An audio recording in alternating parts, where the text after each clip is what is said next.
This is Steve Townson, a man who has a bit of a thing for fishing in wild places. Hey Robert! Good morning, Steve. How you doing? Fine, thank you. Good to see you, big mate. fish? Let's go fishing. Great. For years, he spent every spare minute he had fishing his way round the vast Amazon rainforest. But now there's a new love in his life. Africa.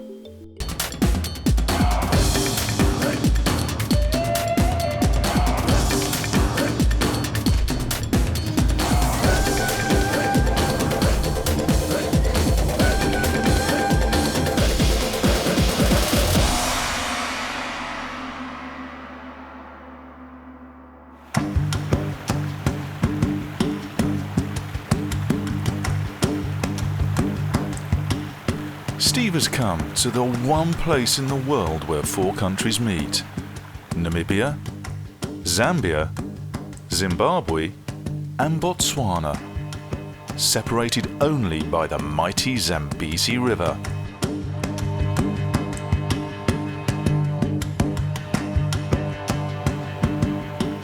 Right now he's on a tributary of the Zambezi called the Chobe River with Robert, an experienced local guide. Hey Robert, what species of stork are these? These are yellow-billed stock. But you've got the grey ones, what are they? The grey ones are the juveniles. What he's hoping to catch is what many believe to be Africa's #1 game fish, the tigerfish. Growing to 20 pounds in these waters, these fearsome predators are the first fish ever to have been recorded catching birds in flight, leaping out of the water to catch low-flying swallows. The question is, will Steve be able to catch one of them? He's given himself every chance by going out with Robert, who knows this river like the back of his hand, which is just as well, because these can be dangerous waters. You got any local crocs here that hang around? The crocs, yes. Yeah? We might see them when you go further up. Yeah. But it's not the crocodile Steve should be most worried about.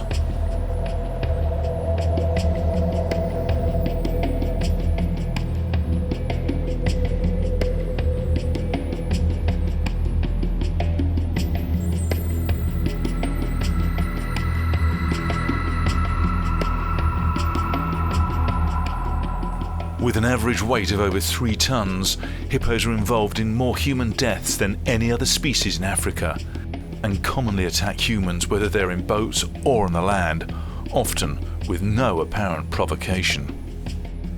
A small point that Steve's fishing obsession seems to be helping him to blank out. We're just coming up to a nice big pod of hippos over here, and normally where there's hippos, there's tigers. I tell you, there's some big beasts in there. Big animals. Yeah. You don't like us much. That's a warning sound. Look at him. Especially when they've got young ones, they tend to be very much aggressive.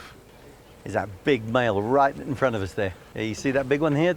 Look, popping out, looking at us? Yes, that's a big male. Yeah. He looks pretty angry.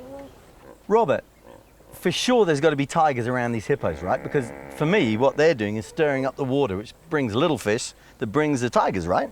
Absolutely quite right. And also they feed on hippos' dung. Hippos' dung, what the small fish do? Tiger, they will feed, and even the bream, they'll do that, yes. Really? Yes. Well, then we better try and cast around them and see if we can get something. That's a good idea. We'll just give it a little try. too close, because it is dangerous stuff. I have to say, it is dangerous stuff. These hippos are big, and they've got young over there. And if they want to have an attack, then we've got to scarper pretty quick. Let's try a couple of casts over there. Okay.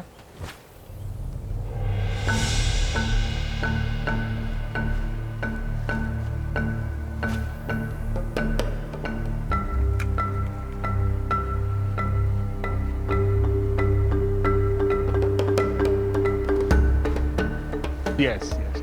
You saw something? I saw a splash. I think it was a tiger. Steve's tactic of casting a lure into likely-looking spots to tempt any lurking tigers is a tried and tested method, which has seen him twice become world peacock bass champion. But that was in the Amazon. For some reason, on this side of the Atlantic, despite good conditions, the fish are having none of it. You ever seen tigers hit things on the top like this? They do, they will hammer. Literally smash them. But a little bit late in the evening if you do like this. Yeah, or early in the morning, that's what I was And thinking. also early in the morning. Yeah. You might have another opportunity. Never one to throw in the towel too early, Steve decides to persevere into early evening. After all, there are worse places in the world to spend your day.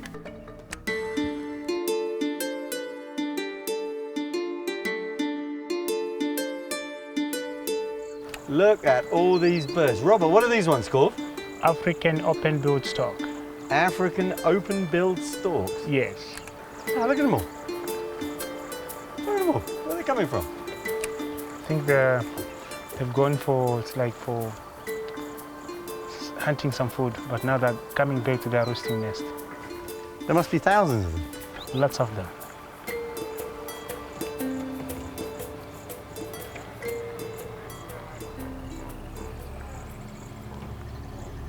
Oh, look, look. Ah! See it? Oh. See that bow wave? Yes, yes. They're not really doing anything with it. They're just pretending that they're interested in it. Oh, it's a crocodile.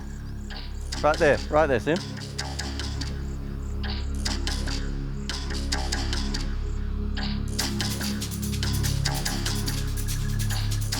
That is a big croc.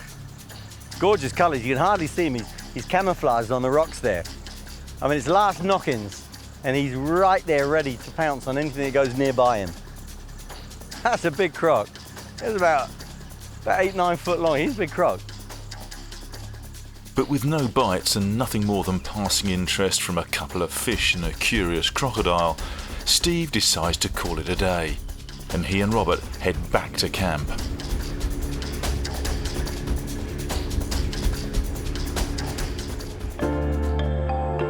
But as morning reveals, Steve's hardly been roughing it. This is the Chobe River Lodge, ideal for adventurous anglers who still like a few creature comforts. And for those who feel that being next to the water still isn't close enough, they even do houseboats.